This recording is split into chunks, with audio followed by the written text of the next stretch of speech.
Idea आगे करनी पड़ेगी।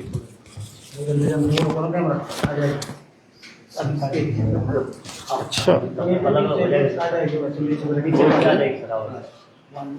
बाकी यहाँ रख दे।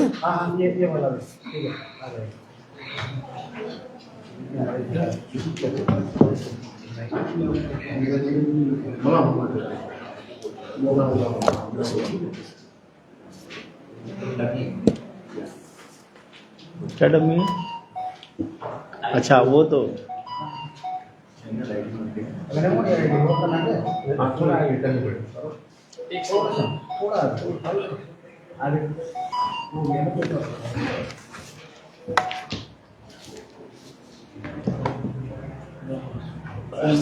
अब देखो। हाँ ठीक है।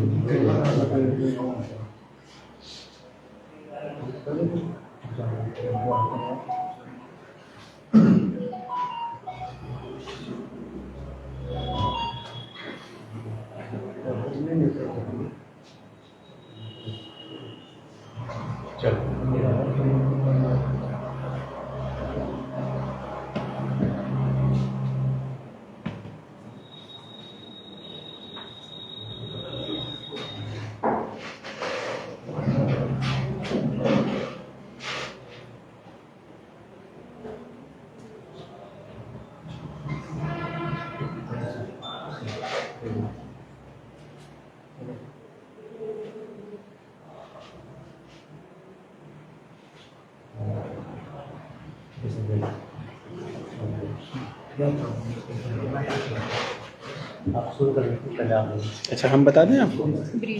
Okay okay. जैसा कि आप सभी को पता है कि 22 तारीख को केदारनाथ धाम के पट खुलने हैं और जनपद रुद्रप्रयाग की पूरी टीम यात्रा की तैयारियों में अपने पूरे उत्साह और पूरे मनोयोग से लगी हुई है। इस संदर्भ में मैं आप सभी को बताना चाहूँगा कि अभी तक हम लोगों ने क्या क्या तैयारियां कर ली हैं। जैसे कि मैं बताना चाहूँगा कि केदारनाथ धाम के लिए अभी तक 30 जून तक जो दर्शनार्थी हैं, जो तीर्थयात्री जिन्होंने रजिस्ट्रेशन कराए हैं, उनकी संख्या 4,73,168 है। और जो हमारा पंजीकरण केंद्र है सोनप्रयाग में, वो पूरी तरीके से तैयार है। ट्रैक रूट पर सफाई चल रही है बहुत तेज़ी से और हमारे 245 पर्यावरण मित्र अकेले सुलभ के लगे हुए हैं। इसके अलावा 200 से ज़्यादा पर्यावरण मित्र नगर पालिका, नगर पंचायत के हैं जो काम कर रहे हैं। वर्तमान में जो हम लोगों को सूचना प्राप्त हो रही है होटल्स में बुकिंग के संदर्भ में, वो भी अच्छी सूचना प्राप्त हो रही है कि 50% तक जो है बुकिंग होटल्स में हो गई है, जो कि एक अच्छा साइन है कि लोगों में इस यात्रा को लेकर के उत्साह है। सुलभ द्वारा संचालित जो हमारे टॉयलेट्स हैं, उनको भी वो रेगुलर मॉनिटर कर रहे हैं, सफाई कर रहे हैं। इसके अलावा जिला स्तर से हमारी टीमें लगी हुई हैं जो साफ़ सफाई को रेगुलरली मॉनिटर कर रहे हैं, क्रॉस चेक कर रहे हैं कि अगर सुलभ ने कहीं सफाई की है या नगर पालिका ने कोई सफाई की है तो उसको क्रॉस चेक करने के लिए भी हमारे जिला से अधिकारी जा रहे हैं, रैंडम इंस्पेक्शंस किए जा रहे हैं। हेली के संदर्भ में बताना चाहूँगा कि जो सिविल एविएशन अथॉरिटी है उत्तराखंड की, उनके द्वारा कार्रवाई पूरी कर ली गई है। गुप्तकाशी से 2, फाटा से 4 और सिरसी से 2 जो ऑपरेटर्स हैं उनका चयन हुआ है। 11 अप्रैल दोपहर 12 बजे से हेली की बुकिंग भी प्रारंभ हो जाएगी। और इसके अलावा जो सड़कों की स्थिति है वो मैं आपको बताना चाहूँगा कि सिरोबगढ़ से लेकर के और गौरीकुंड तक जो भी हमारा ट्रैक है, कई जगह हमारे अभी वर्क चल रहे हैं जो कि स्लोप ट्रीटमेंट के हैं, तो लंबे समय तक चलेंगे। लेकिन हमारी पूरा प्रयास है, बल्कि कई जगह आप देखेंगे भी कि जो निर्माण है सड़कों का, जो रिपेयर है, वो राइडेबल कर दिया गया है ताकि लोगों को यात्रा में आने में किसी तरीके की कोई असुविधा ना हो। ट्रैफिक जाम और उससे निपटने के लिए हम लोगों ने ट्रैफिक प्लान भी बना लिया है, अल्टरनेट रूट्स भी आइडेंटिफाई कर लिए हैं और जो हमारे नियर बाई डिस्ट्रिक्ट्स हैं उनसे कोऑर्डिनेशन की प्रक्रिया जारी है। अस्थायी पार्किंग और स्थायी पार्किंग्स, उनकी भी सब तैयारियां हो गई हैं और पार्किंग्स की में कम से कम 2200 व्हीकल्स जो है वो अस्थाई में कहीं ना कहीं स्थाई और अस्थाई मिला करके हमारे व्हीकल्स पार्क हो जाएंगे। बाकी डिटेल में एसपी मैडम बताएंगी इस विषय में। सर जैसे अभी केदारनाथ की स्थिति है उस हिसाब से पहले दिन में चुनौतियाँ काफ़ी हुई क्योंकि 10 किलोमीटर से समय है बर्फ बहुत ज़्यादा होता है। हाँ, पिछले 2-3 दिवस में बहुत ज़्यादा बर्फबारी हुई है और ऐसी परिस्थिति में हमारी टीमें वहाँ लगी हुई हैं। बर्फ़ हटाने का काम बहुत तेज़ी से चल रहा है और हमें पूरी उम्मीद है कि जो हमारे ट्रैक रूट हैं, जो रूट है जिस पर लोग चल करके जाते हैं, चाहे वो ट्रैक का हो चाहे केदारनाथ धाम का हो, वो क्लियर हो जाएगा। और पहले भी उन्होंने उसको क्लियर कर लिया था, लेकिन जो असमय बर्फबारी हुई है उसके कारण कहीं ना कहीं थोड़ा सा कार्य प्रभावित हुआ है। लेकिन हम पूरी तरीके से आश्वस्त हैं कि हम यात्रा से प्रारंभ होने से पहले हम उसको पूरी तरीके से खोल देंगे। ये जो 17 किलोमीटर का पैदल ट्रैक है ग्वालियर से केदारनाथ है, जहाँ मुंजौड़ी है, रामबाड़ा है, लिंचोली है, एक वो ट्रैक ये है, दूसरा नया ट्रैक बना हुआ है, उसकी खुलने की क्या संभावना है जो रामबाड़ा से तैयार किया गया है? जो नया ट्रैक बनाया गया है ट्रैक रूट, अभी उसमें आवश्यक सुविधाओं को लेकर के कार्रवाई जारी है। तो इस यात्रा रूट में उस ट्रैक को हम लोग प्रयोग नहीं करेंगे, क्योंकि जब तक उसमें सभी आवश्यक सुविधाएं जैसे पेयजल, टॉयलेट और मेडिकल रिलीफ पॉइंट जब तक वो नहीं बन जाते हैं, तब तक हमें आम जनमानस की सुविधा और उसकी सुरक्षा के दृष्टिगत हम उस रूट को भी चालू नहीं करेंगे। यात्रा रूट पे तो वाटर एटीएम की बात हुई है, ग्वालियर से केदारनाथ के बीच की बात हुई है, प्राकृतिक स्रोतों से ही लोग पानी पीते हैं, लेकिन जो अब व्यवस्थाएं हैं, बर्फबारी हो रही है, जल संस्थान क्या कुछ कर रहा है, घोड़ों की चली बनी है, जो मैन आवर है इस टाइम यात्रा की, उस संदर्भ में क्या कुछ हुआ है? जैसा कि हम लोगों को निर्देश प्राप्त हैं कि घोड़े खच्चर को गर्म पानी की व्यवस्था होनी चाहिए पीने के लिए, तो वो 5 जगह हमारे सोलर जो गीज़र हैं वो इंस्टॉल्ड हो गए हैं, सोलर वाटर हीटर। इसके अलावा 13 जगह और पीने के पॉइंट हैं। ऐसा निर्देश है कि लगभग हर 2 से 3 किलोमीटर में आम जनमानस और जो घोड़े खच्चर हैं सभी के पीने के लिए व्यवस्था होनी चाहिए। तो वो व्यवस्थाएं हमारी इंस्टॉल्ड हैं। कहीं कहीं पर भी चूँकि बर्फबारी हुई है, कोई रिपेयर वर्क जो होना था वो प्रभावित हुआ है, तो वो रिपेयर वर्क भी हम लोग यात्रा से पहले करा लेंगे। सर केदारनाथ पैदल मार्ग पर डेंजर जोन है, चाहे वो भैरव वगैरह है या लिंचौली, कई स्थानों पर बरसात के समय या अन्य समय पर पत्थर वगैरह गिरते रहते हैं, तो उनको लेकर क्या कुछ किया जाए प्रशासन को? अब जैसा कि आपको पता है कि इस जनपद में DDRF भी है, डिस्ट्रिक्ट डिजास्टर रिस्पांस फोर्सेस भी हैं, वो भी तैनात रहते हैं। हमारे मेडिकल रिलीफ पॉइंट है, वहाँ पर भी स्टाफ रहता है, सेक्टर और जोनल मजिस्ट्रेट रहते हैं, वो भी वहाँ पर रहते हैं। तो यदि किसी भी तरीके की कोई अप्रिय घटना होती है तो वो वहाँ से रिपोर्ट करते हैं। इसके अलावा SOS पॉइंट भी बनाए गए हैं, जहाँ से लोग लाइव यहाँ बता सकते हैं कि कहाँ पर कौन सी समस्या है। और जो हमारे एन रूट जो भी हमारे हेलीपैड्स हैं उनकी भी सफाई की जा रही है, ताकि इमरजेंसी के तौर पर उनको भी प्रयोग किया जा सके। सर बहुत ज़्यादा शिकायतें आती है यात्रा काल के दौरान, घोड़े भी इसी लाइन में चल रहे हैं, यात्री पैदल चल रहे हैं, कई बार घोड़ों से कहीं गिर जाते हैं, कई बार पैदल चल रहे हैं, उस चीज़ के लिए क्या एस्टिमेट होते हैं? कई बार ऐसा देखा गया है कि जो हमारे घोड़े खच्चर के जो चलाने वाले हॉकर हैं वो उसको छोड़ देते हैं और वो जो थोड़ा आगे पीछे जब चलते हैं तो हमारे घोड़े खच्चर जो है वो अनियंत्रित हो जाते हैं। ऐसी परिस्थिति में कई बार जो पैदल चलने वाले हमारे तीर्थयात्री हैं उनको नुकसान होता है। तो इस बार हम लोगों ने इसको कड़ाई से अनुपालन किया है और अनुपालन करने का प्रयास है। सभी को, जो भी घोड़े खच्चर मालिक हैं, उनको ये हिदायत दी गई है कि बिना हॉकर के कोई भी घोड़ा खच्चर नहीं चलेगा, ताकि इस तरीके की कोई घटना ना हो। सर टोकन व्यवस्था को लेकर क्या कुछ कार्रवाई की जाएगी? टोकन व्यवस्था को लेकर के जो केदार धाम है वहाँ पर टोकन काउंटर लगेंगे और टोकन के हिसाब से दर्शन कराने का पूरा प्रयास रहेगा और टोकन डिस्प्ले भी होंगे। इसके लिए LED स्क्रीन्स भी लगाई गई हैं और अगर आवश्यकता होगी तो और भी स्क्रीन लगाई जाएंगी और अनाउंसमेंट पब्लिक एड्रेस सिस्टम वो भी वहाँ पर लगाए गए हैं। सर ऊंचाई वाला इलाका है, समय आपका रहती है, आप देखते होंगे कि इस समय बर्फबारी हुई है, तो 18 से 19 फीट भी हमने ग्लेशियर देखे हैं। जब छोटी सी बात थी, शुरुआती दौर में बहुत सारी दिक्कतें होती हैं घोड़े खच्चरों को लेकर, यात्रियों को लेकर, उसके लिए क्या कुछ कहीं ग्लेशियर को पहले काटना पड़ेगा, नहीं जो हफ्ते करनी पड़ेगी, क्या कुछ किया जाएगा? आपदा प्रबंधन को देखते हुए जो हमारा DDMA डिवीज़न है PWD का, वो ऑलरेडी सभी ग्लेशियर्स पर काम कर रहा है और इस बर्फबारी से पहले हमारा पूरा रूट क्लियर हो गया था। परंतु ये जो असमय बर्फबारी हुई उसके कारण बर्फ़ की थोड़ी सी मात्रा ज़्यादा आ गई है, परंतु अभी भी हमारे 60 से ज़्यादा लेबर काम कर रहे हैं और मुझे उम्मीद है कि अगले 3 से 4 दिन में अगर बर्फबारी नहीं होती है तो हमारा जो रूट है वो खुल जाएगा। स्वास्थ्य सेवा की बात करें तो ऑक्सीजन लेवल मुंबई कम हो जाती है, यात्री बहुत परेशान रहते हैं, तो स्वास्थ्य सेवा की बात करें क्या कुछ व्यवस्थाएं प्रशासन की ओर से? जैसा कि आप जानते हैं कि एन रूट हमारे कम से कम 15 जो यहाँ से और केदारनाथ धाम तक हमारे जो स्वास्थ्य के केंद्र बने हुए हैं, चाहे वो रिलीफ पॉइंट हो, चाहे PSC हो, चाहे CSC हो, वो अपनी जगह पूरी तरीके से काम करेंगे। इसके अलावा जो केदारनाथ धाम में हमारा हॉस्पिटल है वो पूरी तरीके से फंक्शनल है, उसके लिए हमें पर्याप्त स्टाफ मिलने वाला है और उनकी ड्यूटी बहुत जल्दी आ जाएगी, तो वो अपना मतलब इक्विपमेंट और मैन पावर दोनों वहाँ पर रहेंगे। इसके अलावा एक संज्ञान में है कि एक प्राइवेट हॉस्पिटल मतलब जो स्वयंसेवी हैं उनका भी हॉस्पिटल भी बहुत जल्दी प्रारंभ हो जाएगा। तो कहीं ना कहीं देखा जाए कि केदारनाथ धाम में और इन रूट हमारे पास पर्याप्त स्वास्थ्य सुविधाएं हैं और पर्याप्त मैन पावर रहेगा, ताकि यदि किसी को भी किसी तरीके की कोई स्वास्थ्य संबंधी समस्या होती है तो उसको हम डील कर सकें।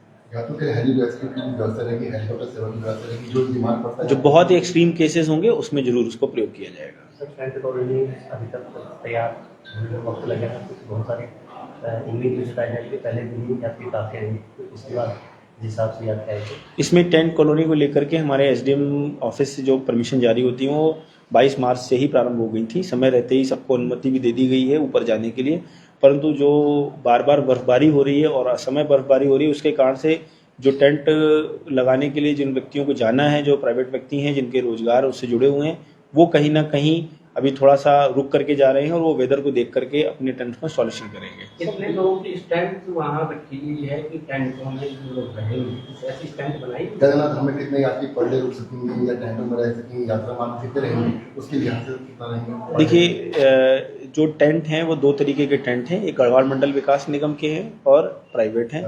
तो प्राइवेट टेंट्स अभी चूँकि अलॉटमेंट की प्रक्रिया जारी है तो उसमें भी एग्जैक्ट संख्या इस वक्त बताया जाना थोड़ा सा मुश्किल रहेगा, परंतु गढ़वाल मंडल विकास निगम की जो ट्रैक रूट से लेकर के और केदारनाथ धाम तक जो टोटल उनकी कैपेसिटी है वो 2500 है।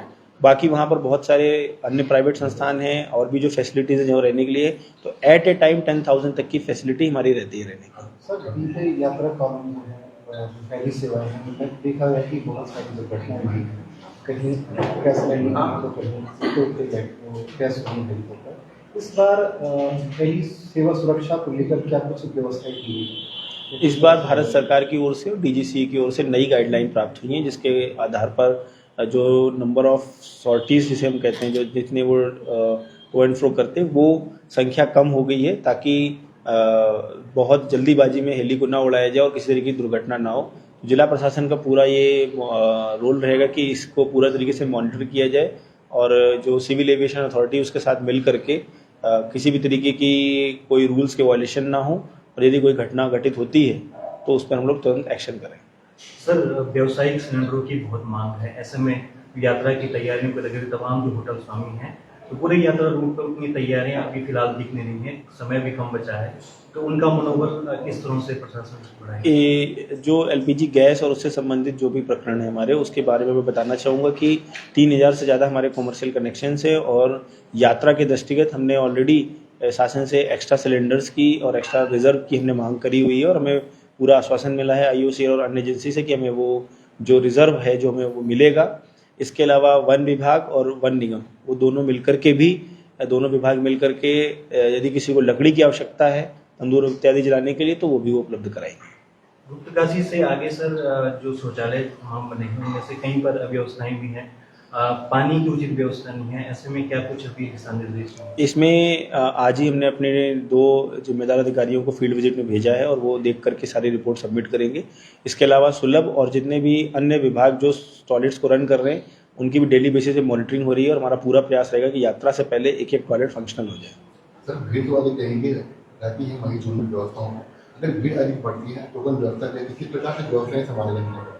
फिर हमारा प्रयास रहेगा कि सभी को जल्दी से जल्दी दर्शन करा करके वहाँ पर एग्जिट कराया जाए और ताकि क्राउड जो है वो कम से कम वहाँ पर रहे और दर्शन करने के बाद लोग वहाँ से एग्जिट करें, क्योंकि जो वो क्षेत्र है वो ज़्यादा से ज़्यादा दर्शनार्थियों के उससे रहे। सर आपके पास जिलाधिकारी के साथ साथ CO का भी कार्यभार है, तो मंदिर समिति में जो द्रव्य है यात्रियों को द्रव्य पहले दिन से दर्शन करने का अनुमति मिलेगी? शुरुआत में एक दिन का एक लिमिटेड टाइम फ्रेम है वो डिसाइड हो गया है सुबह का, उसमें दर्शन करने को मिलेगा, बाकी समय पर जो है वो स्पर्श दर्शन अलाउड नहीं रहेंगे। सर एज ए CEO किस तरह से केदारनाथ की व्यवस्थाओं को संभालेंगे? एज ए CEO BKTC मैं बद्रीनाथ धाम और केदारनाथ धाम दोनों की व्यवस्थाओं का मैंने इंस्पेक्शन किया है और हमारे 2-3 प्रमुख जिम्मेदारियां हैं। जिसमें सबसे बड़ी जिम्मेदारी है क्राउड मैनेजमेंट और क्यू मैनेजमेंट। इसके अलावा जो लोग दर्शन करने आ रहे हैं उनको किसी तरीके की असुविधा ना हो, उनके लिए मोबाइल लॉकर और शू रखने की जो फैसिलिटी है, कपड़े की थैलियाँ इत्यादि उनको बांटी जाएंगी ताकि उनको इस तरीके की असुविधा ना हो। तीसरा, उनको जो भी हमारे मंदिर के दर्शन की टाइमिंग है वो हर एक को बताई जा सके, जगह जगह डिस्प्ले किया जा सके ताकि लोगों को पहले से जानकारी रहे कि क्या समय है, क्या समय मंदिर बंद रहता है भोग के लिए, क्या समय मंदिर सफाई के लिए बंद रहता है। यदि वो जानकारी रहेगी तो कहीं ना कहीं लोगों को पता रहेगा और उस प्रकार से कोई अव्यवस्था नहीं फैलेगी। तो यह हमारा इस बार प्रयास है कि जो कपाट ओपनिंग सेरेमनी है वो और व्यवस्थित और सुसज्जित हो सके। आपके पास सर स्टाफ की कमी है, डिप्टी सीओ का पद खाली है, ईओ का पद खाली है, तमाम ऐसे पद हैं वेद पार्टियों के भी पद खाली हैं। इसको लेकर के अभी आपको नई जिम्मेदारी मिली है और जिले का प्रभार भी आप पे है, तो कैसे करके इन पदों को भरेंगे, क्या कुछ व्यवस्था रहेगी? अभी जो हमारी प्राथमिकता है वो कपाट ओपनिंग और इस यात्रा को चलाने के लिए, और उसके संदर्भ में जहाँ पर भी जिन भी कर्मचारियों, अधिकारियों, वेद पाठी और जिसकी भी ड्यूटी लगानी थी वो मेरे द्वारा ड्यूटी ऑर्डर्स जारी कर दिए गए हैं और सभी ने जो है अपनी अपनी जिम्मेदारी को समझ लिया है। जहाँ तक बात खाली पद की रही तो वो एक थोड़ी सी लंबे समय तक चलने वाली प्रक्रिया है, तो उसमें भी हमारे द्वारा प्रयास किया जाएगा कि समय रहते सारे पद भर दिए जाएं। सर, मोबाइल फोन भी इस बार नजदीक जो है प्रतिबंधित रहेंगे, तो ऐसे में कैसे व्यवस्थाएं जो प्रशासन? इसमें जो डिस्टेंस आइडेंटिफाई की गई है कि एक पॉइंट के बाद जो है मोबाइल फ़ोन अलाउड नहीं रहेंगे, तो वो हम पुलिस और प्रशासन के साथ मिल करके उसको इन्फोर्स कराएंगे और ये प्रयास रहेगा कि किसी भी तरीके के कोई भी व्यक्ति भ्रामक सूचना या कोई इस तरीके की बिना तथ्य के कोई सूचना उसका प्रकाशन ना करे, उस पर भी कार्रवाई होगी।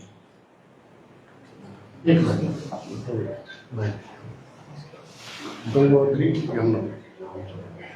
हजारों लाखों विद्यार्थी आपके कर्मचारी प्रदान, लेकिन सर इस रोड पर एक भी सुविधा नहीं है। दूसरा, आपका ये मयाली भीरी गुप्तकाशी मोटर मार्ग, दोनों सड़कों के बहुत बुरा हाल है। न कहीं पर शौचालय की व्यवस्था, न कहीं पर पानी की व्यवस्था, जबकि गंगोत्री यमुनोत्री से हजारों विद्यार्थी यहाँ पर आते हैं। उस मार्ग समझना है। देखिए, जो मयाली गुप्तकाशी मार्ग है उसके संदर्भ में हमने, चूँकि ये लंबे समय तक चलने वाली प्रक्रिया है, सड़क कम सकरी, मतलब बहुत कम चौड़ी है, सकरी है काफ़ी। ऐसी परिस्थिति में वहाँ पर कोई बहुत भारी वाहनों की आवाजाही तो नहीं हो पाती है क्योंकि चौड़ाई भी अलाउ नहीं करती है। तो उसकी चौड़ाई को बढ़ाया जाना एक लंबे समय की प्रक्रिया है, जिसका प्रपोजल मैंने दोनों जो डिवीजन हैं उनको निर्देशित किया है कि उसका प्रपोजल बना के शासन को भेजा जाए जल्द से जल्द। मीनवाइल वहाँ पर जहाँ जहाँ पर जगह लगता है कि जगह अलाउ करेगी रोड सेफ्टी को देखते हुए, वहाँ पर हम लोग टॉयलेट, अस्थायी टॉयलेट बनवा देंगे। सर, ये तिलोड़ा मयाली कंसाली मोटर मार्ग अभी 6 महीने पहले इस पर पेंटिंग हुई थी और गड्ढे भी भरे गए थे, फिर सब गड्ढे वो बढ़ गया उनके, सड़कें बहुत बुरा हाल है। यात्रा कपाट 22 को खोलने हैं, तो सड़क दुर्दशा को देखते हुए प्रशासन की ओर से क्या कर रहे हैं? अगर कहीं पर गड्ढे हैं तो उसको हम भरवाएंगे और अगर खराब क्वालिटी का काम हुआ तो उसकी जांच करेंगे। एक साथ प्रेस वार्ता आपसे पीछे बात आज हम दोहराएंगे। केदारनाथ की जो यात्रा है, इस यात्रा में जो भारी संख्या में कोई शराब की होती है, और इस शराब यात्रा में बहुत बड़ा अवरोध पैदा करती है। इस संबंध में आपका क्या है?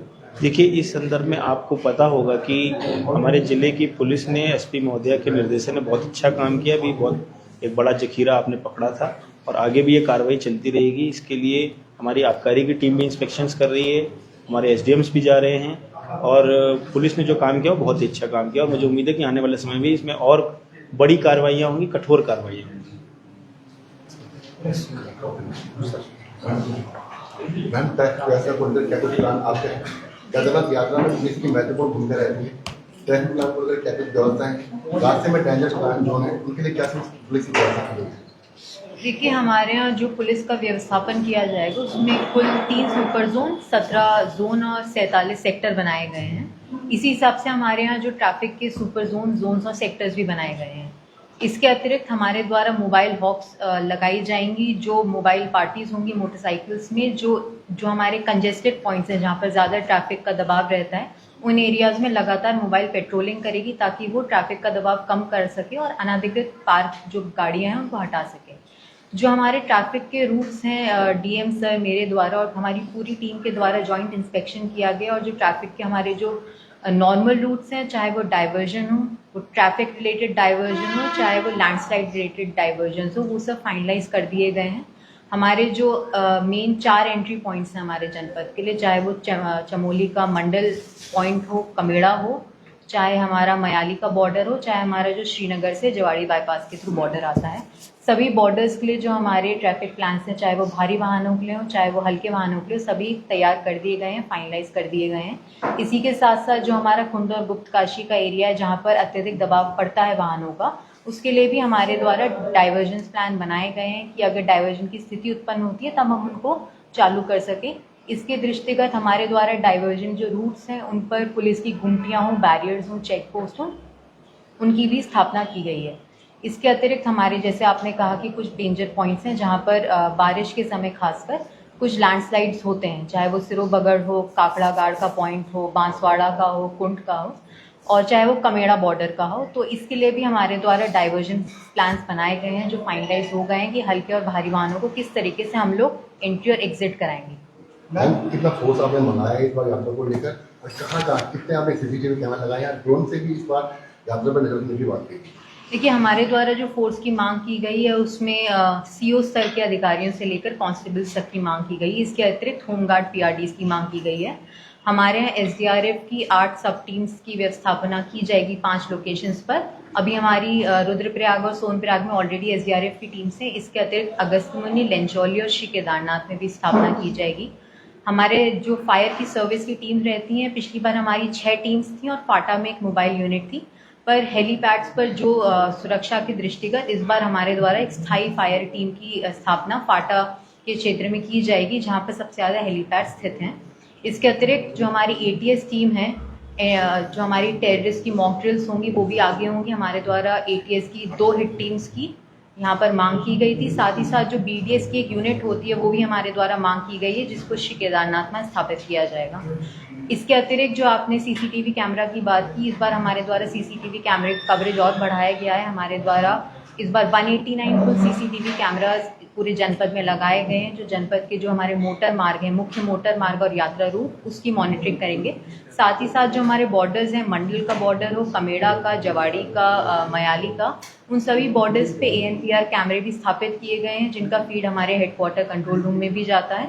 उन ANPR कैमरा फीड से हम लोग जितने भी गाड़ियाँ एग्जिट और एंट्री हो रही है उनका एक नंबर रखते हैं, ताकि हमारे कितने श्रद्धालु हमारे डिस्ट्रिक्ट में आ रहे हैं उनकी गिनती हो सके। इस साल हमने फाटा में भी ANPR का एक नया कैमरा का सेटअप प्रस्तावित किया है, जो आने वाले दिनों में लग जाएगा। उससे हमारे पास एक एग्जैक्ट नंबर होगा कि सोनप्रयाग और सीतापुर पार्किंग में कितने वाहन जा रहे हैं। साथ ही साथ इस बार हमारा ड्रोन का जो व्यवस्थापन है वो हमारे द्वारा बढ़ाया जा रहा है। पिछले महीने हमारे द्वारा सभी ड्रोन्स के ट्रायल रन किए गए, ताकि हम ऑपरेटर की एग्जैक्ट पोजिशनिंग और जोग्राफिकल टेरेन का अंदाज़ा लगा सकें, ताकि ड्रोन उड़ाते समय किसी भी तरीके का लॉस ऑफ साइट या लॉस ऑफ सिग्नल ना हो।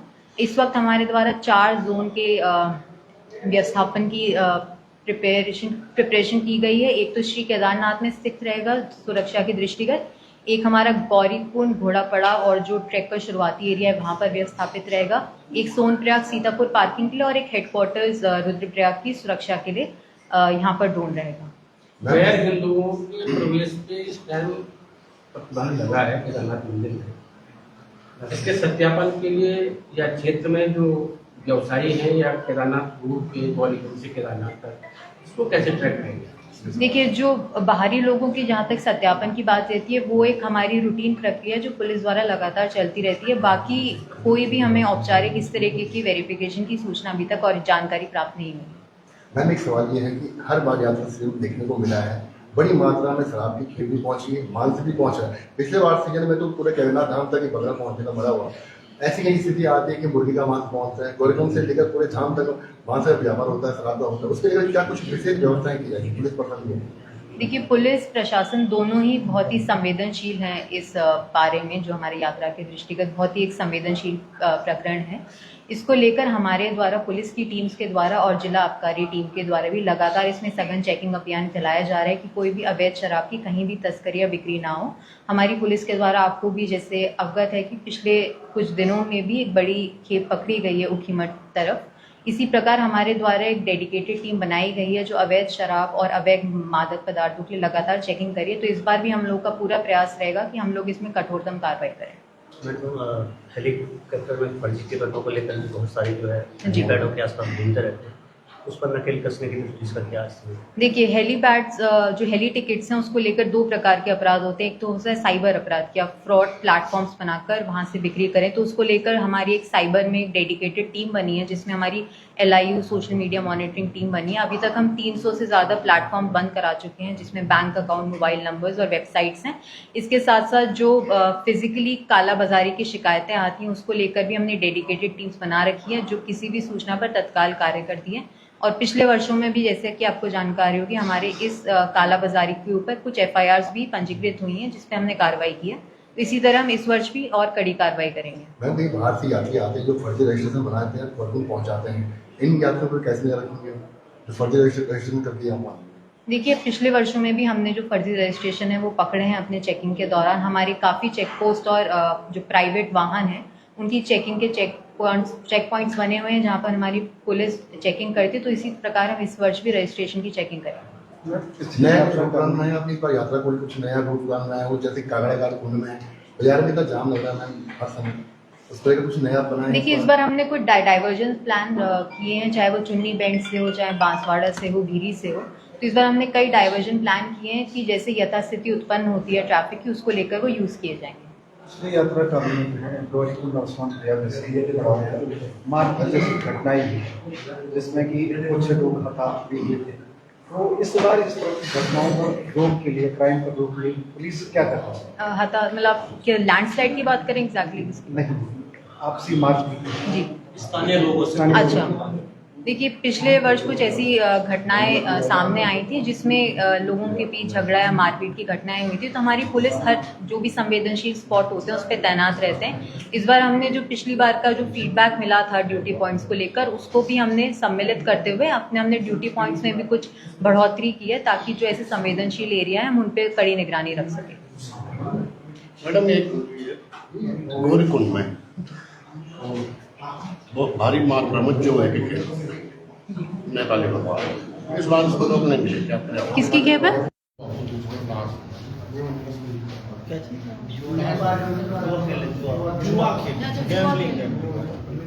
देखिए, गैम्बलिंग पे हमेशा पुलिस की लगातार कार्रवाई चलती रहती है। हम लोग इस पे आगे और कार्रवाई करेंगे। और मेरी सभी से ये अपील है कि अगर आपको कोई भी पुष्टि होती है किसी सूचना की, कोई भी सूचना प्राप्त होती है, तो ज़रूर स्थानीय पुलिस को या मुझे किसी को भी सूचित करें, ताकि हम कार्रवाई कर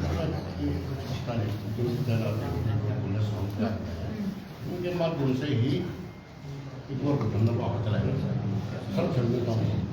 मैं इसको चेक करवा दूँगी। अगर कोई भी सूचना है मैं इसको अपने स्तर पर एक बार जरूर दूँगा। मैडम, जैसे कि गवर्नमेंट वाले कह रहे हैं कि नेपाली मूल की महिलाओं को बैन लगाया गया, वो यहाँ नहीं आएंगे, उस पर कुछ जानकारी है? देखिए, ऐसा एक प्रकरण सामने आया है जहाँ पर दो पक्षों में विवाद की स्थिति उत्पन्न हो रही है, वहाँ पर रहने वाले जो कार्मिक हैं उनको लेकर। ये प्रकरण हमारे और जो हमारे SHO हैं सोनभद्र के, दोनों के नॉलेज में है। हम लोग इस पर बैठ के पूरी कार्रवाई करेंगे और जो भी उचित रास्ता होगा उसके तहत इसको सुलझाएंगे।